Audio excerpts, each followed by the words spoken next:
Hi, I'm Bryce Crittenden. Hi, I'm Caroline Land, and welcome back to EPL's Overdue Finds. Caroline, how are you today? I'm doing well, Bryce. How are you? Really good. I can't believe it. A couple things before we start off. This is our 150th episode of Overdue Yay! Finds. So just regular episode. We've obviously done more with our bonus episodes and everything, but this is crazy. 150 episodes. I remember when we hit 50, I was like, "Whoa, this is crazy." So here we are 100 episodes beyond that. It's nuts. 50, and you thought, how are we? We've run out of ideas. We've talked about everything there is to talk about, and yet here we are 100 episodes later. Exactly. We're still coming up with lists of stuff that we could talk about on future episodes. So yeah, before we get going, I just want to say thank you to everybody who's listened. If it's only been a couple episodes, or if you've been with us since the beginning, thank you so much for listening to us talk about pop culture and fun stuff at the library. And yeah, we really appreciate it. But today, though, this I've got, and I've mentioned this before, Caroline. There's a handful of episodes that we do every year that I'm like, okay, we're going to do this here, this there. And one of those episodes, of course, is our Christmas episode, which is today. Makes a big celebration with our 150th episode. And Christmas episode's always one of my favorites. Mine as well. We've talked about some really great things in the time that we've been doing the show. We've done a couple on A Christmas Carol, which is exciting. We've talked about the Muppet Christmas Carol. There was one on holiday entertaining that you should go back and take a listen to because there's lots of great tips in that one. But today we did we've talked about this on the show before. It's come up before, but we're really gonna get into it this week. Yeah, of course. Today we are talking about the action and Christmas movie classic Die Hard, which this year I can't believe is celebrating its 35th anniversary. It's Christmas time. I know there's the whole debate about whether or not it's a Christmas movie. We will get into that later on. But today we're just going to be chatting all about the awesomeness that is Die Hard. And joining us today, we have a first-time guest. Caroline and I love having first-time guests, and we've got awesome staff all across the system. So, whenever we get to speak to somebody new, it's always fun. So we want to welcome for the very first time. He's a page at our Millwoods branch, Michael Lauritsen. Michael, how's it going today? Oh, not bad, you guys. I'm doing good. It's been a busy morning with the lists, but we're all set. People putting those holiday items on hold, I'm Oh, sure. yes. Yeah. I've looked at many. 'Twas the night before, Christmas night, Christmas sleighs, lots of punny murder mystery Christmas ones, Yeah. lots of Debbie Macomber books about Christmas, etc. It started. Caroline, you're probably all over those Christmas murder mystery ones. I mean, I like murder mysteries. I love Christmas, so why not? Two great tastes that taste great together. Exactly. Michael, before we hit record today, we're just kind of chatting off air, and you mentioned to me that in your time here at EPL, you've worked, I believe, exclusively at the Millwoods branch, which is awesome. I guess let everybody know, what's your favorite part about working out of the Millwoods branch? I've been here for 15 years. I'm so used to the branch. I'm used to where everything is, how everything goes. It's a really vibrant community. There's always something going on. At the very least, even though we're out of the mall, we are still very much a part of it. Oh, for sure. Yeah, I can only imagine. Yeah, no, that's cool that you've been at the same branch, this whole time and everything. And it's interesting for, today's episode, we, like we do for a lot of episodes, we'll send a note out to all staff and we're like, hey, this is what we're going to be talking about. And you shot us, an email back and you had some awesome trivia in it. And you're like, I'm pumped to talk about Die Hard. So, I think we got the perfect guest to be joining us today. And we're so excited to be chatting with you. Oh, yeah. All right. So before we get talking all about Die Hard and Christmas and all that fun stuff, let's share some of our own recent Overdue Finds picks. Michael, has there been anything that you've been enjoying lately that you can recommend to listeners? Yeah, I have two. One's a very recent book that just came out this year, and another one is an older but really great now that I've rediscovered it again. So the recent one is Tasting History by Max Miller. He is an author and a YouTuber. His YouTube channel is Tasting History. And basically, it's not only presenting the history on a topic, but recreating recipes based around that whole event. Like his latest episode is a last meal or a dessert from the Hindenburg. Mm. And in this case, it is a poached pear, a chocolate covered pear with vanilla pudding, and then going into the history of like what was it like to actually ride the Hindenburg, what was like the ins and outs of travel, what happened on the day of the event, and how he creates the meal, he tries the meal and sees how it goes. And this ranges from more recent stuff like the Hindenburg within a degree, but also to like ancient Egyptian beer recipes to medieval cheeses. Wow. That sounds really cool. I'm always interested in kind of like that history angle with it, and especially too, like you said, the stuff with the Hindenburg, and that's really cool. And what was your other pick? And my other one is an older graphic novel, and it's a series. But we do have these. We both have these in the collection. This one we do have the volume one as a physical, but then we have the continuing series on Hoopla, and it's Beasts of Burden by Evan Dorkin, and emphasizing illustrator Jill Thompson. And it's basically, what if you combine Milo and Otis or Homeward Bound with Supernatural, or any of your paranormal detective series in brilliant watercolor. Well, Bryce knows that I love describing things as something meets something else. So this is Oh yes, perfect. That got Mhm. me. That hooked me.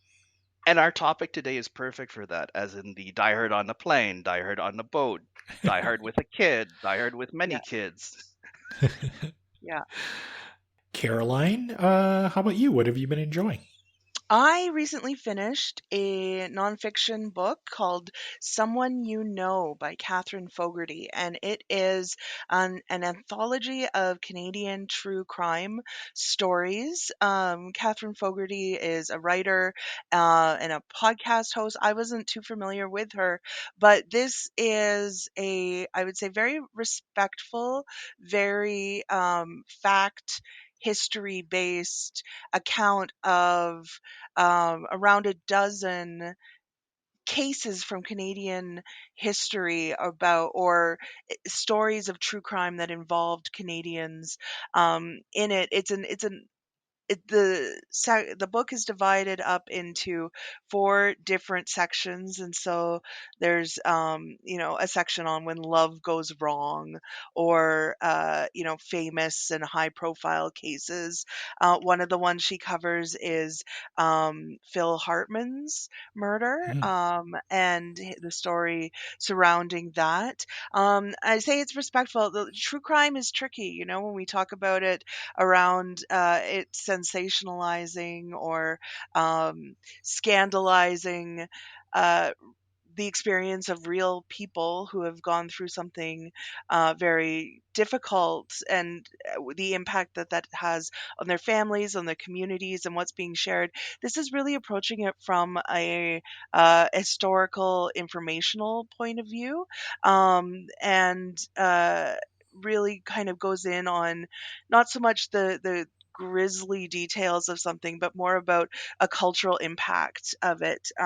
One from the anthology that she really does kind of dive into is the Evelyn Dick case, which is also known as the Torso murders, and from mid-century Canadian history, and just the detail and uh, the coverage that she gives it, really quite interesting, and a good jumping off point then to do maybe further research on any of the cases that might be new to you. So that's Someone You Know by Catherine Fogarty. That sounds really good. Yeah, we talked a lot about true crime here on the podcast in the past, and yeah, it is such a tricky subject because it's interesting, and you hate to say like I love true crime, but Yeah. obviously these there's victims here involved. I know that Oh yeah. tried listening to some different true crime podcasts over the years, and there's one that's like really popular, um and but it takes like more of like a comedy angle to it. I couldn't get into it just because I was like, this just doesn't feel right that I should be laughing at this. So, yeah, no, that sounds really good. Just I like the idea of it's like here's the factual information about this case, and this is what we know.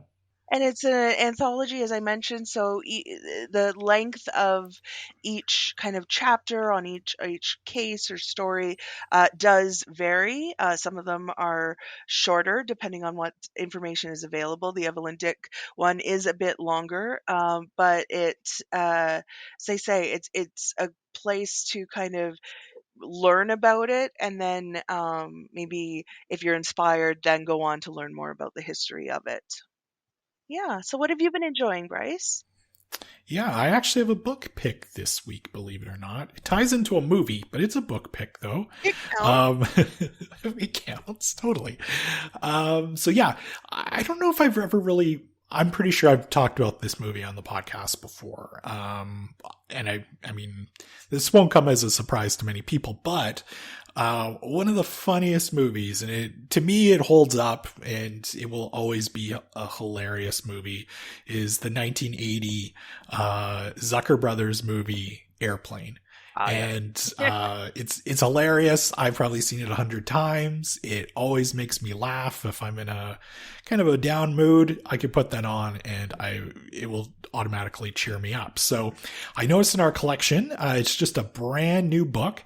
But it takes a look at the making of Airplane, and it's called Surely You Can't Be Serious, The True Story of Airplane. The book was written by the film's writers and directors, David Zucker, Jim Abrams, and Jerry Zucker. Basically, the book is a fun look back at the legendary comedy. And, really to this day, since it came out in 1980, it's still known as one of the funniest movies of all time. Some of the jokes, obviously, in the lens of 2023, don't hold up as well. There's references, and like they might be just of the time or like something far, far gone, but also like they spend a lot of time just doing bits, just gags and bits, and like which sad to say, like the modern, like the latest ones, like the Not a Teen Movie or the Meet the Spartans, they just did the references, they didn't do the bits. Yeah, exactly. And this book kind of takes a look back at kind of how the Zucker brothers got started, like doing stuff like the Kentucky Fried Movie, and how they. I was going to ask if that was them as well, and I. Yes, yeah, and yeah. If you haven't watched Kentucky Fried Movie, also another one that's hilarious and probably will offend a lot of people in the 2023 lens, but it's funny. But yeah, the book itself though is really cool because it's kind of like you're reading a podcast, or maybe it's like a DVD commentary or documentary, because what it does is we get like bite-sized snippets of insight from the directors and the actors who have worked in the movies, who worked on the movie, as well as kind of they went back and they found some interviews with actors like great Canadian Leslie Nielsen, who is unfortunately no longer with us. So there's some quotes from him, and we find out that when they were making it, he actually thought it was a serious movie at first. Fun fact, Leslie Nielsen, especially after this movie, would always travel with his own fart machine, which he would deploy during interviews on the regular. Yeah, actually, last few days I've been going through some old YouTube clips of him and his fart machine, and we're having a lot of fun. So, but yeah, it's interesting. If you're a fan of Airplane, this is a must read. And like I said, with the little snippets and everything, there's lots of great photos in it too, from behind the scenes stuff. So check it out. So surely you can't be serious. Maybe in 2024 we will need to do a Leslie Nielsen episode. Oh yes. Ooh, yes, that would be fantastic. All right. So today, of course, as we talked about, it's a Christmas episode, and we are chatting all about the 35th anniversary of action classic slash holiday classic Die Hard. Caroline, before we get talking all about it, though, I think we've got some of your patented fun facts about Die Hard you can share with us. Yes, I tried to very hard to limit myself on fun facts. So Yeah. hopefully, I'm not going to take all of them from the rest of the conversation. These are more just biographical, scene setting facts that we can then build on. So, Die Hard is a 1988 action movie directed by John McTiernan. It's based on a 1979 novel called Nothing Lasts Forever by Roderick Thorpe, and we're going to come back to that for sure. It stars Bruce Willis as John McClane, a New York cop who finds himself involved in a terrorist takeover of an LA office tower on Christmas Eve. Co stars Alan Rickman, Bonnie Bedelia, and as Bryce and I have talked about off air, Reginald Vell Johnson.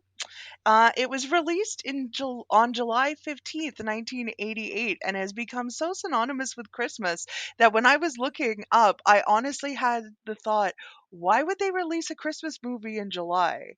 And then realized I'll get into that. it was a little different. It made over $140 million on release. It was the seventh highest grossing movie for the domestic box office in 1988. In your research for the episode, did you notice what the number one movie in 1988 was? Not quite. No, I haven't. Can I take a guess? Of course. Beverly Hills Cop 2. No, it was Oh. Who Framed Roger Rabbit Oh. was the Yeah. number one movie, followed by Coming to America, Good Morning Vietnam, Big, Crocodile Dundee 2, and Three Men and a Baby. So all of those movies did better at the box office than Die Hard. Die Hard was then followed by Die Hard 2 in 1990, Die Hard with a Vengeance in 1995, Live Free or Die Hard in 2007, and A Good Day to Die Hard in 2013. As we've mentioned, Die Hard, the phrase, became shorthand for a certain type of action movie. Die Hard on a bus, Die Hard on a plane, all of those things that we'll talk about later on. And these were some of the fun facts that I thought that stood out to me. One of the undershirts worn by Bruce Willis in the movie is now in the Smithsonian's collection in their movie and TV arts section. It's not currently on display, but maybe someday soon. Christmas in Hollis by Run DMC is featured in the movie. It was released less than a year earlier in November of 1987, and some credit its placement in movies like Die Hard with it catching on in popularity. And my favorite one, which was that John McTiernan changed the original action pace of the movie, which was originally done over 3 days in the novel and the original script, to be just a single night to echo A Midsummer Night's Dream. So that Fancy. was the influences, the alleged influences on Die Hard are extensive. And honestly, contribute to why I think we are still talking about it 35 years later. So Yeah. those are my fun facts. Another really, really interesting bit is nobody thought this movie was going to succeed. That's why they dumped it in July. That's why they took Bruce Willis's face off the poster, off the advertisements in newspapers. They put it out for a limited release and then let it, see how it did, and it worked. And like you guys said, it was not the top movie of that year. It was part of the top 10, but that was a slow roll and a slow boil, and to the point where it does so well and is so remembered that it builds up. Ooh. Yeah, there's so much to kind of, I think, unpack with this movie. So, Michael, obviously I'm going to start with you. I guess, do you remember when you first watched Die Hard and kind of what your initial reactions were of it? I was 7 years old. It was 1992. It was the weekend or the weekend TV movie. I forget if it was ABC or one of those. And I was drinking 7 Up floats with my mother, and she, I I was exposed to a lot of action movies as a very young age, and it was kind of like, well, yeah, I just watch it with dad or I watch it with my parents. The only times they were ever really kind of like iffy about it is like, well, I guess you can't watch T2, which is why I asked it for Christmas from an aunt. But I grew up on James Bond. I grew up on Chuck Norris, on Dirty Harry, and so I was quite used to just just watching it and just having fun. And then I would be playing Die Hard, which essentially came down to riding around underneath the dining room table with my toy guns and all that kind of stuff. But yeah, it was one of those things that ended up being well, I guess Die Hard's on. I guess we'll just watch that then. If you're flipping through the channels, or if it's some random time. Yeah, and that kind of continued with the rest of the series as well. Caroline, on our last episode, when we were chatting with Mallory Chipman, we mentioned Die Hard at the end, obviously previewing this episode, and you stated that you had just recently watched it. Yeah. Do you what made you kind of like, obviously the movie had been out for probably at least 25, 30 years by now, but like what made you think like, That's a okay, now I'm common going to gap watch Die for Hard? me. Yeah, I definitely I it wouldn't have been the type of movie I would have sought out um growing up. I might have watched it if it was on or exposed to it, but I wouldn't have necessarily sought it out. And then I just didn't see it. And then it was EPL's movie collection. I remember I borrowed it from the library. I watched it. It was a year that I was determined to see as many new Christmas movies as I could, because, of course, I have my favorites, the ones I watch every year. But I did probably a BuzzFeed quiz or something, and it was, how many Christmas movies have you watched? And my number was not as high as it could be. And so I just set about to watching them, and one of them listed was Die Hard. So I watched it, and I remember thinking, oh, I see why this is popular. I see what people like. This is fun. I'm enjoying this.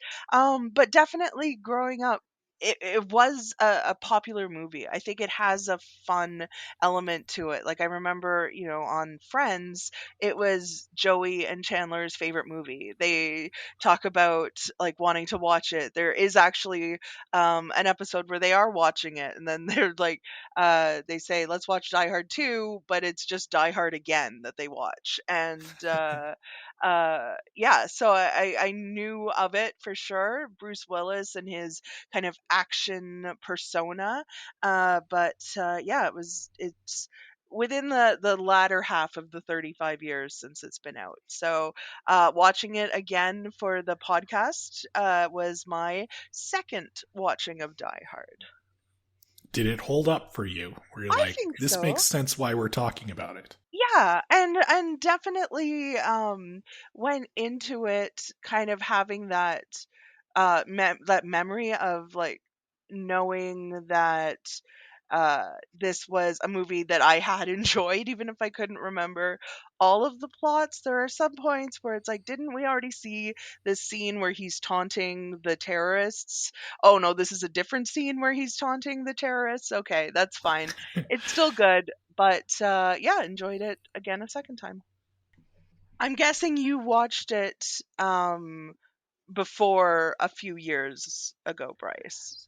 Yeah, yeah. Like Michael, I probably saw it way too young. I don't remember exactly when I saw it, but I was trying to think back.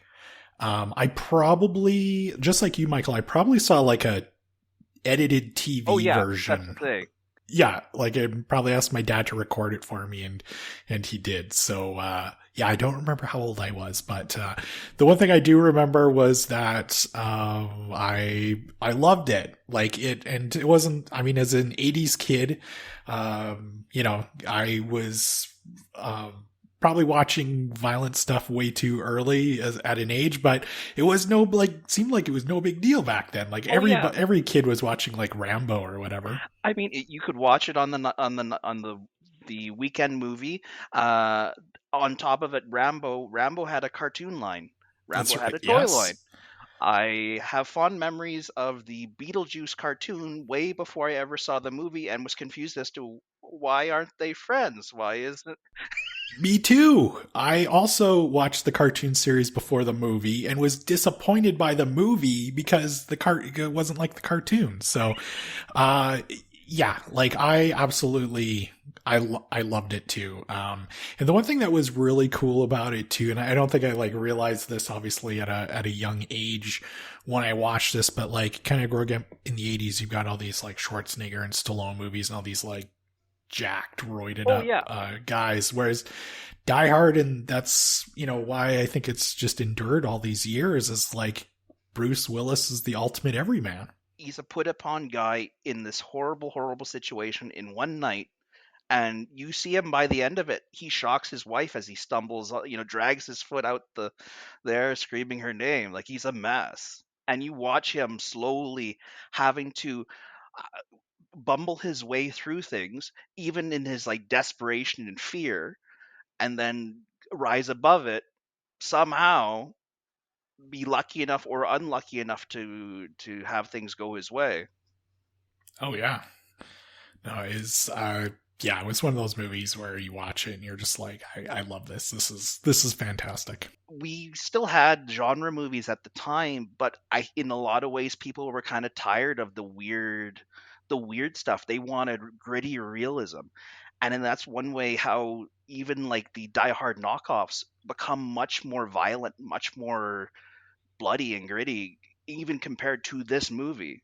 Even the Die Hard sequels become much more violent and much more, energetic than this, just because that's what people are expecting at that point. Hmm.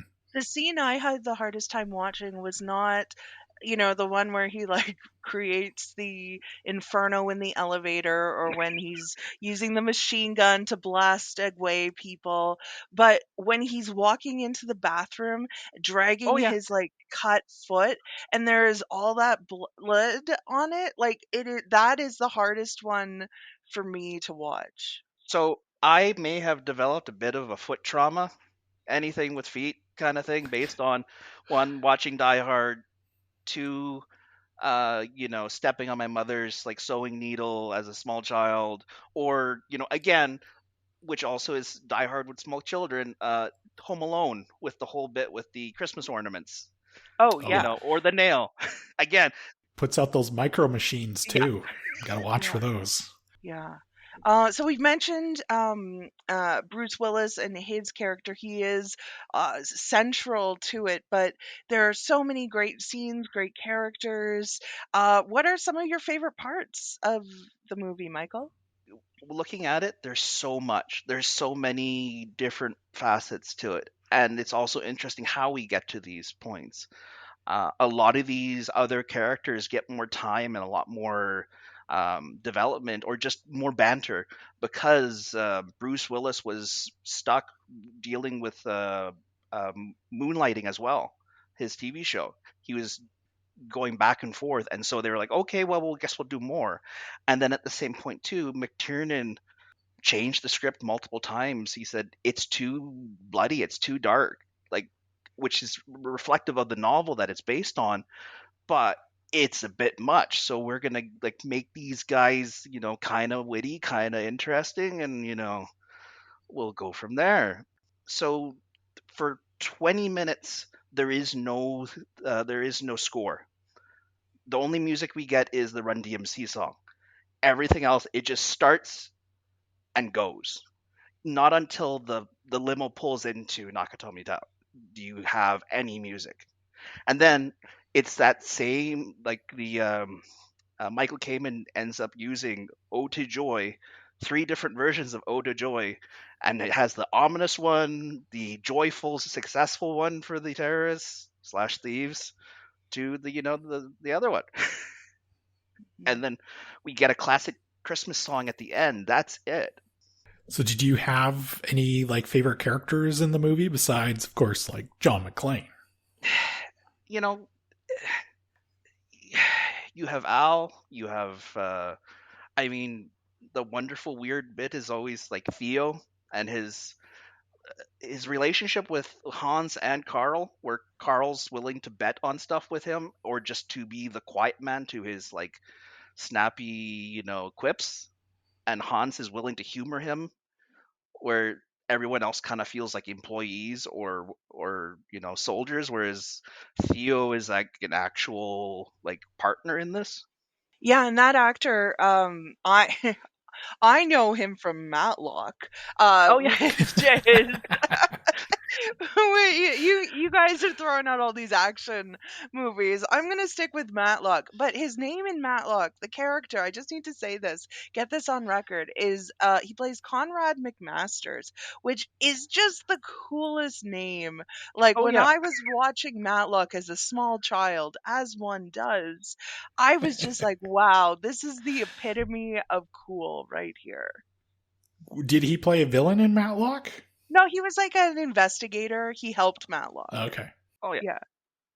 Big shock. I have not watched an episode of Matlock, but it's not to say maybe next year, Caroline, we don't do a Matlock episode. We're due for a Murder She Wrote one. Yeah, I would put my weight behind Murder She Wrote. Fun fact, Leslie Nielsen did actually guest star on Murder She Wrote, so Oh yeah. we can tie that in some way. But getting back to Die Hard, yeah, Theo, Yes. the dynamic, the like the terrorists, the quote unquote bad guys in this movie, they all they have personalities. They're not just carbon copy Yeah. of each other. There's not a lot of them. They're not a Yeah, faceless army. They're like, you can point out, okay, there's the Fabio looking guy who has that snarky comment with the older German guy yeah. who, fun fact, is Vigo the Carpathian from Ghostbusters 2. That's right. And like Carl has all these weird emotive bits, and would you believe Carl's actor was um, a Russian dissident ballet dancer. Hmm. Didn't know that. But at And one like, point, John McCain, different person. Want to clarify that. John McClane is keeping track of them on oh his yeah, arm. He's writing it down. Like that's the number of the terrorists is small enough to fit on one arm in yeah, this.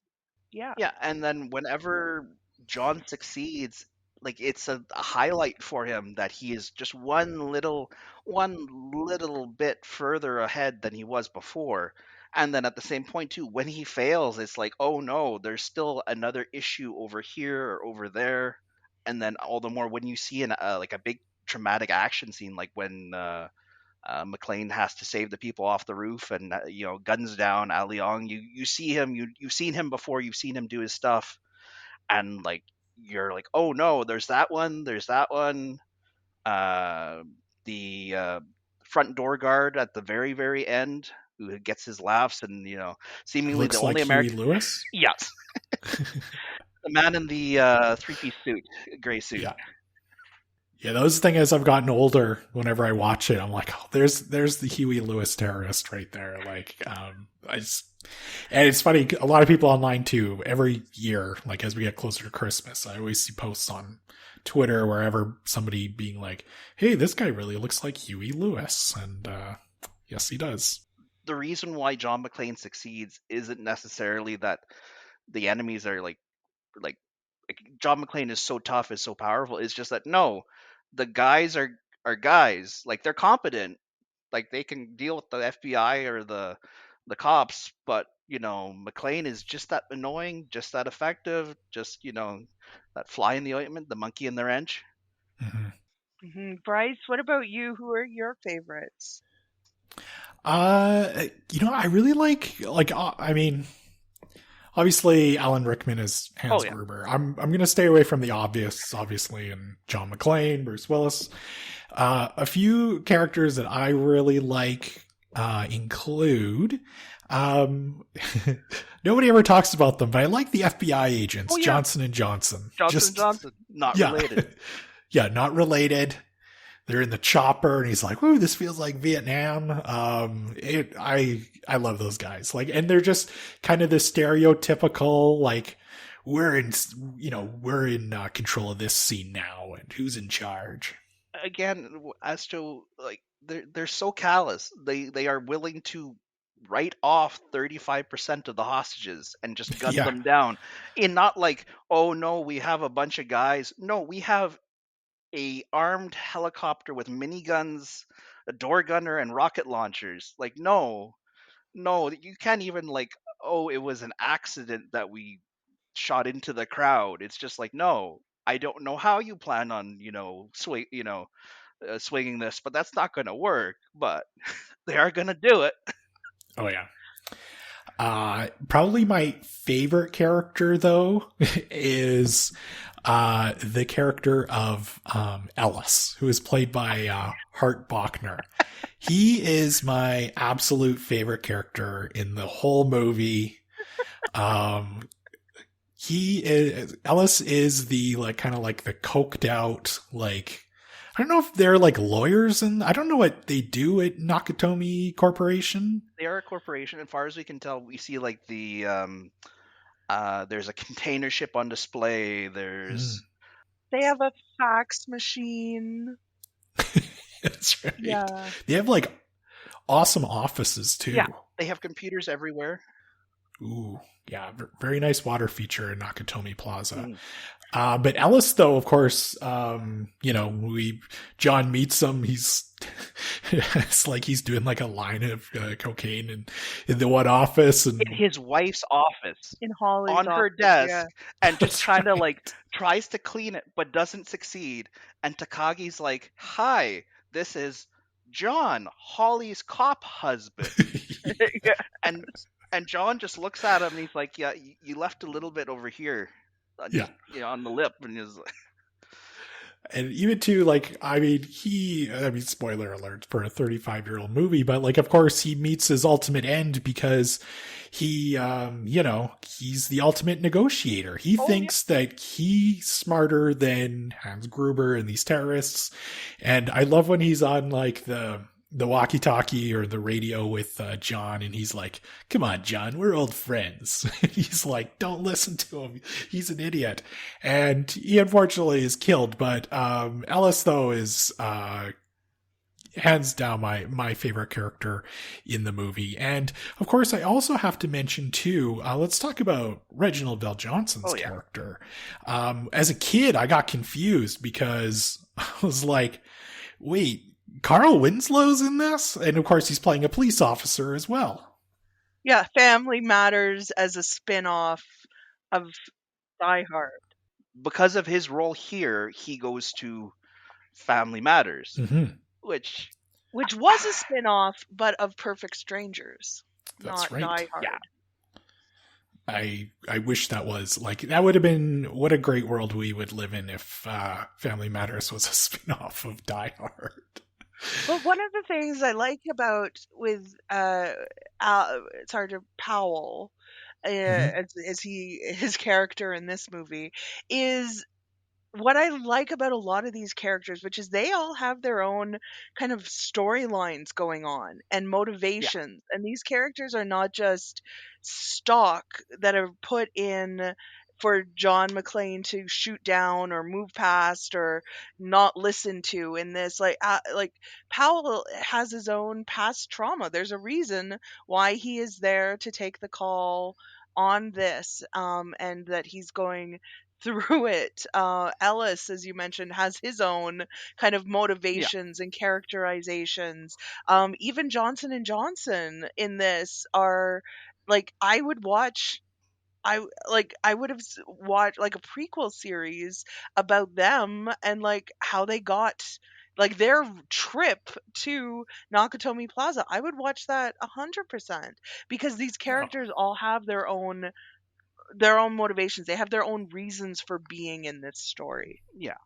And hmm then another one, for example, is Holly McLean is not a damsel. She is yeah, a she is a working woman in the 1980s at a Japanese company trying to like working on Christmas Eve, trying to take care of her people. She takes care of her, her pregnant colleague, she's trying to protect all these people. And then like, yeah, at the very end, she doesn't have a choice but with the gun to her head, but to be the damsel, but she is not she is not quaking. She's not taking any of John's, BS no. either.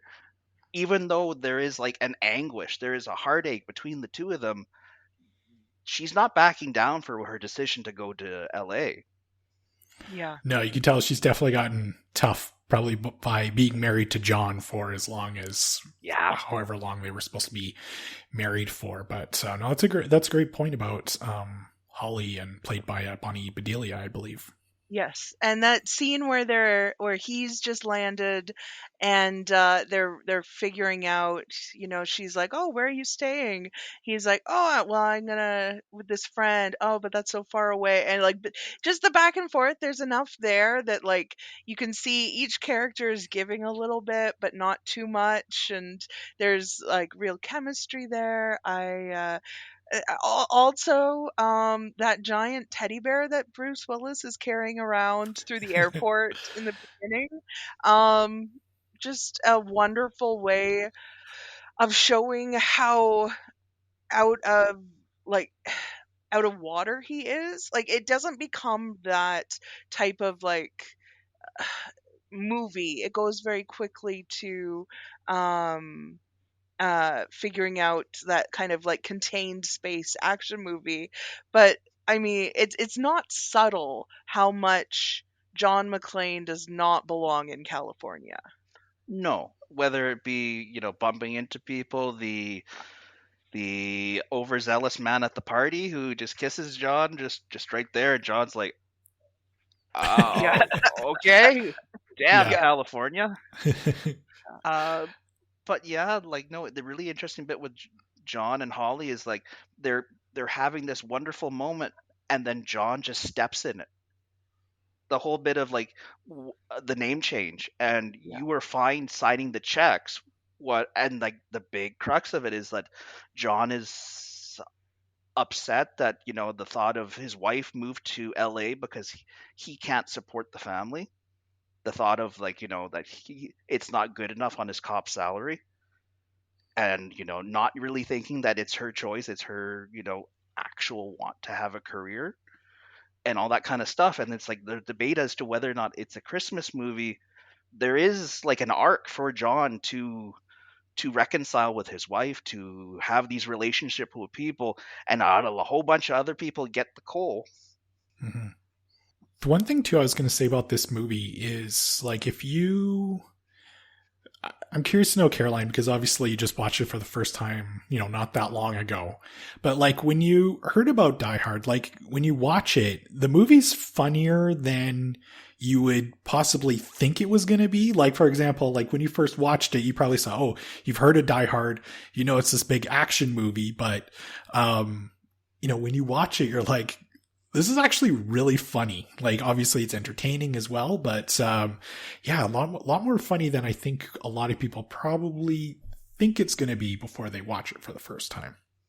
yeah, and that's probably true. I think the interesting thing of like watching it, not watching the movie for a long time, but having a fairly solid understanding of like Bruce Willis's persona is that I wasn't as surprised or I expected him to be this kind of character. So that kind of like wise cracking quality to it, that is something I've come to expect from him. So it may I was expecting it in the movie, which it is. I think where I wasn't was just the characterization of Hans Gruber and the way that he engages with the other characters and his actions, like the whole piece about like not knowing John McClane's name when he's going and calling him Mr. Cowboy and everything throughout the movie. He was funnier. It's not funny, but it's funnier than I was expecting. Mm-hmm. Yeah, when I was watching it last night, I was cracking up at the part where he's trying to negotiate, or Hans Gruber's negotiating with like the FBI, and he's calling for like the release of all these other, like, calls them his brothers and sisters across the world, all these other terrorists and everything. And he mentions a group called Asian Dawn, and the one terrorist kind of looks at him and just kind of mouths like, Asian Dawn? And he's like, I saw it in a magazine somewhere. Yeah. Like little stuff like that. He's a fantastic villain. I mean, just him. He's casually just shot, Takagi, and he's eating his sandwich that he's made of all the just a sandwich. Just like, yeah, no, he won't be joining us for the rest of his life. Yeah. Yeah. Very casual about it. Caroline, how about you though? Like, was there like, do you have favorite characters from the movie or scenes? I did enjoy Holly and what she tries to do throughout the movie, and the limited agency that she's given in like her piece of it. Definitely liked the dynamic with the law enforcement. So we've got, like, I'm already on board with Sergeant Powell, and then is it Robinson? Is that Paul Yeah, so Gleason shows Dwayne. up? Yeah. Yeah, and it's like, ugh, jerk. Okay, fine. But then when agents Johnson and Johnson show up again, you kind of almost a little feel for the police captain a little bit, because now he's getting kind of shut down. He thaws once he realizes exactly what the plan is, because he's trying, like, oh, what about all these people on Christmas? We're turning off the power, and then it's like, oh no, what about all these people? And it's like, and he's stuck down there with Sergeant Powell, just looking up at all this. He still has his moments, but He does have a couple of awesome lines. He says it, I think, a few times where it's like the stereotypical, like when you watch like Family Guy or The Simpsons and they make fun of action movies and they got like the police chief or the sergeant or whatever. He's like, the mayor's gonna have my butt on this. Like, Oh, yeah. has to mention that a couple times too. And I mean, the classic is, the helicopters falling down. It's like, oh, I guess we're gonna have to get some more FBI guys. Or Yeah. the body that John threw out the window is like, oh, I just could have been somebody on a bad day at the office. Yeah, could have just been an investment banker. Just Yeah, and then I don't think it's meant to be funny, but when the armored car is attacking Oh yeah, the building, and it's firstly it's going so slowly, and then it's like wrung out of all of like the dramatic tension you can in, like, this car is like going to, and then it kind of tries to go up the stairs but gets stuck, and yeah. that's its one move like that. I was just like, oh, let's leave this to John. John has got it.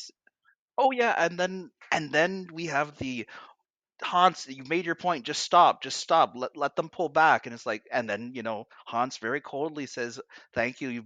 I've listened to your advice, cowboy." And then he goes back to it. And then John has to desperately come up with an idea, which also ties into the wonderful bit of like, I guess I'm just gonna do it. What am I gonna like? What is John going to MacGyver his way or piece together?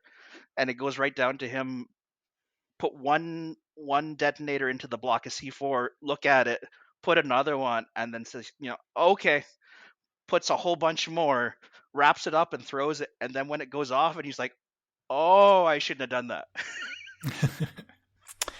So as Caroline mentioned, of course, we actually we have 4 sequels for Die Hard. We got some video games, a comic book sequel, and a prequel. Michael, have you seen or played or read any of these? I've seen all the movies. I've played a number of the games, or I'm quite familiar with them. As of, I think the latest game actually was a tie-in for Call of Duty Warzone in 2021, where you could actually not only was John McClane available as a character to buy and play as and have voice lines from in the online game, but you could actually storm Plaza, like fight your way Yeah. from the. You can even find the bloody footprints to the bathroom. You. Yeah. I played a lot of that with friends over the pandemic, and when they introduced Nakatomi Plaza as like a part of the map there, we would go, my friends and I would go in there all the time. And the thing I was most impressed about it was like, yeah, like you said, like the attention to detail in it, like the table in the boardroom, how it was kind of shaped the same way. You can get to the like the rooftop and obviously the safe and everything. So yeah, I was like a kid in a candy store when they released that. But it's funny because when they did release the John McClane skin, like the character, I ended up going with Rambo because I thought that was probably a better option for Call of Duty myself. But as Rambo, I did storm Nakatomi Plaza a few times. I do love that, like, within Die Hard, Rambo exists. All these different, whether I mean product placement or otherwise, IP exists in this world. Mm-hmm. And then, like, there's other, like, again, we can get into the fun facts of, like, is there a cinematic universe for Die Hard? Because there's a lot of references to other works from certain people that show up in Die Hard or the sequels or and such.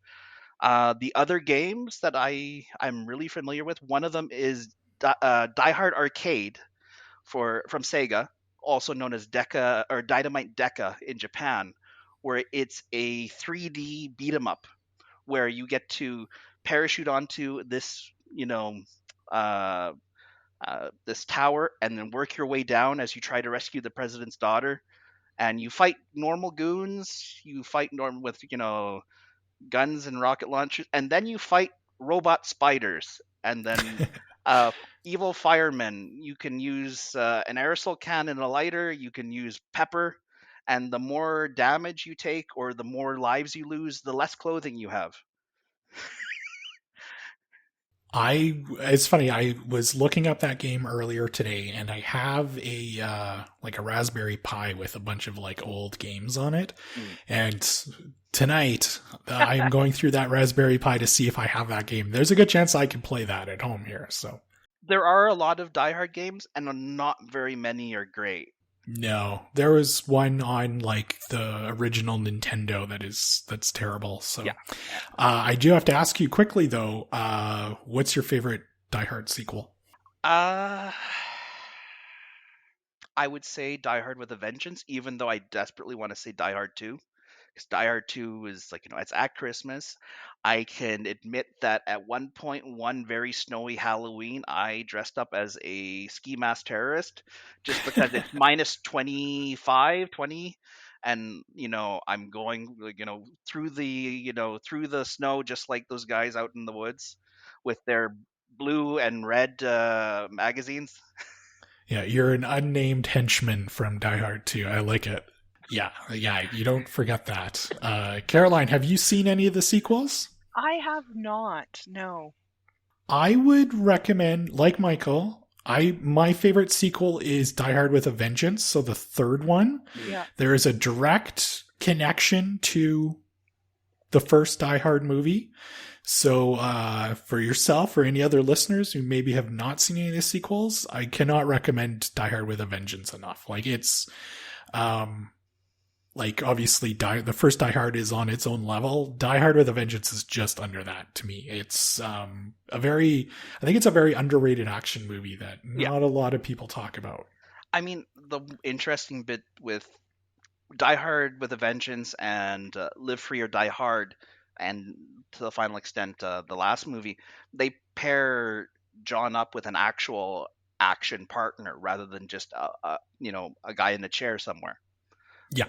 Yeah, and it's like an everyday guy, so like Yeah. Sam Jackson. It's Sam Jackson, who's like just thrown into having to ride along with John, and then all the more that the evil bad guy is aggrieved that this guy tagged along and is now forcing him to tag along. Yeah.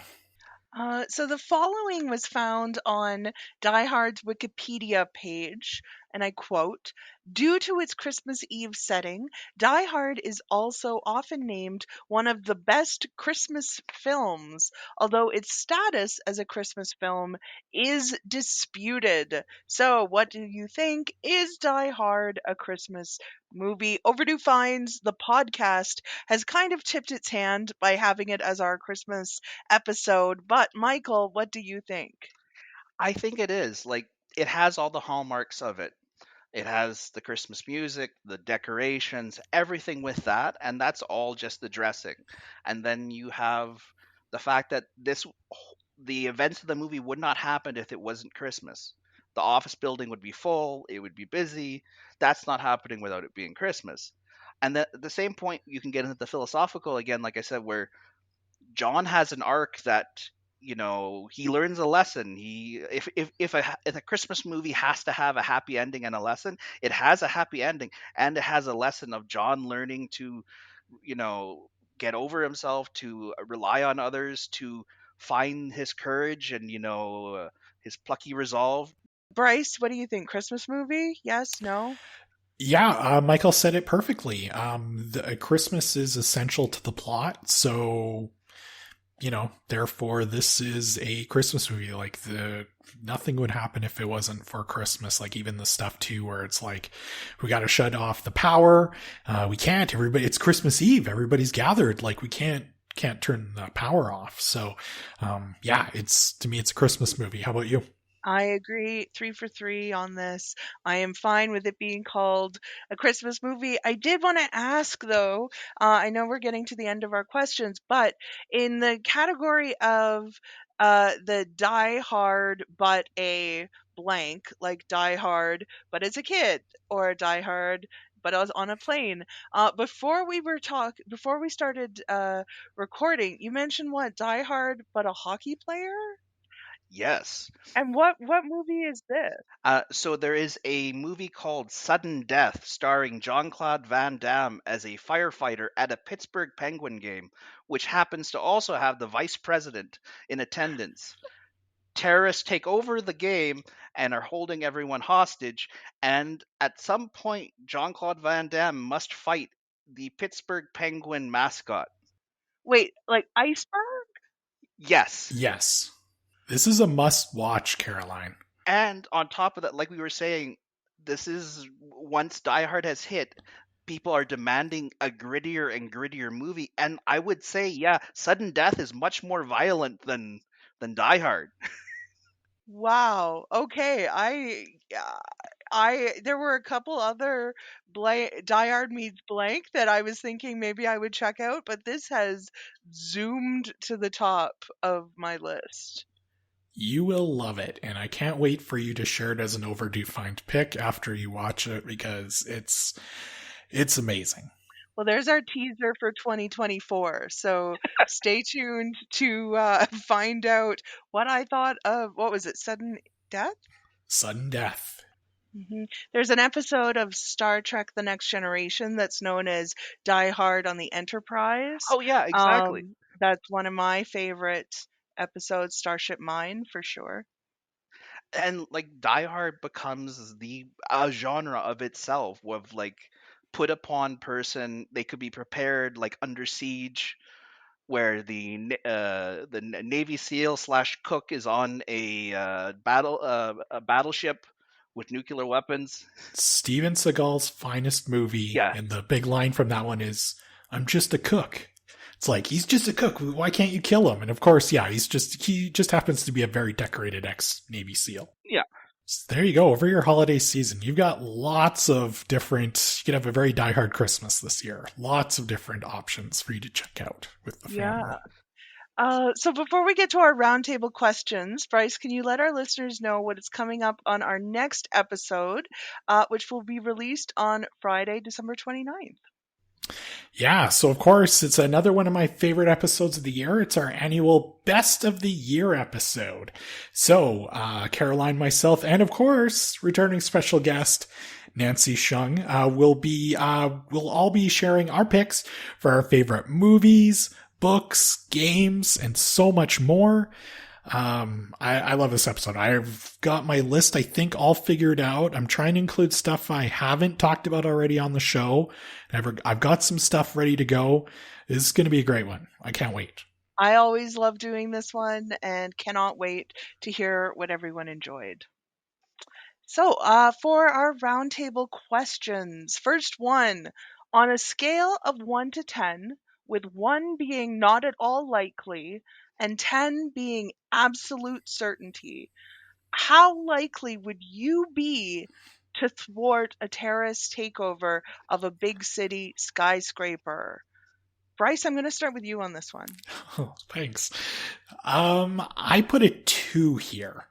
I think, Michael, correct me if I'm wrong when it's your time, when you give your answer, but like, I think at some point every guy thinks that maybe they could pull a John McClane and given the right situation, be able, have some snappy one-liners and be able to thwart a terrorist attack. But no, I would be trying to use my, maybe my technical skills, and I think I'm creative, so I think I could maybe be lucky trying to thwart the terrorists by alerting the proper authorities to come and do their job. So I'm going to give myself a 2 on this one. Michael, how about you? I'm a little bit higher, but again, it's I don't think I'm going to necessarily physically win a fight, at least not without cheating a whole lot. I do have a long lifetime exposure to many, many action movies, many games, to the access to the wide range of reading material at the local library here that includes such, you know, um, guidebooks, to dealing with many certain situations, including formulating plots and building devices. Uh, yeah, no, think I could MacGyver my way into at least being a problem, and Hmm. with a priority, getting people, letting the proper authorities know. But at the very least, I could make myself troublesome. I like it. Caroline, how about you? I am giving myself a fairly generous 1.5 in that Oh, um, there is a slight chance that all of the terrorists could just die of natural causes right away. And then I would just, walk out to victory. And I might be able to negotiate. I don't quite have the confidence of Ellis, but we saw what happened to him, so that is a good thing. But I think you're selling yourself short, Bryce, because I would put you at higher. I would be out. I was watching the movie, knowing that I had written this question, trying to figure out, okay, when am I tapping out in this thing? And it's basically right when the terrorists like enter and John McClane has to like very quickly run up 2 flights of stairs. I'm like, no, I they're gonna catch me. So yeah, I'm definitely on that end, but I think you should be higher. I like Michael. I've seen a lot of action movies in a lifetime of watching pro wrestling and beating up my little brothers. I might do okay. I can throw down a hardcore match if I have to. I can go find a sheeting pan or a chair and Yeah. fire extinguisher, and maybe a kendo stick is hiding underneath somewhere. Yeah. Yeah. Question 2. Which Bruce Willis movie should Overdue Finds cover next? And I included a list to the Bruce Willis filmography. Michael, I'll start with you this time. Which movie? One we have in the catalog, and it is fantastic, is The Fifth Element from 1997. Directed by Luc Besson, which is a crazy sci-fi action adventure film, which he dreamt up at age 15, and is designed by comic artist Mobius. And there's fantastic music, action, and such weird comedy. We have a very effective villain in Gary Oldman. We have, surprise stars from some comedians I won't mention because the surprise when you see it is even better. And Bruce Willis just being the schlubby, cool dude having to be put upon and dealing with all this in his cab, which flies. Hmm. Yeah, and I know that that one is quite popular with many EPL staff members, so we would have lots of potential guests for that episode. Bryce, what about you? To me, the no-brainer, of course, is Pulp Fiction. Oh yeah. Next year, it will be celebrating its 30th anniversary. So, Caroline, I'm quite positive we're probably going to be doing a Pulp Fiction episode next year. To be honest, I am surprised we haven't done a Tarantino episode yet. So When that last movie comes out, I think we're due for that Tarantino episode. So what did you pick?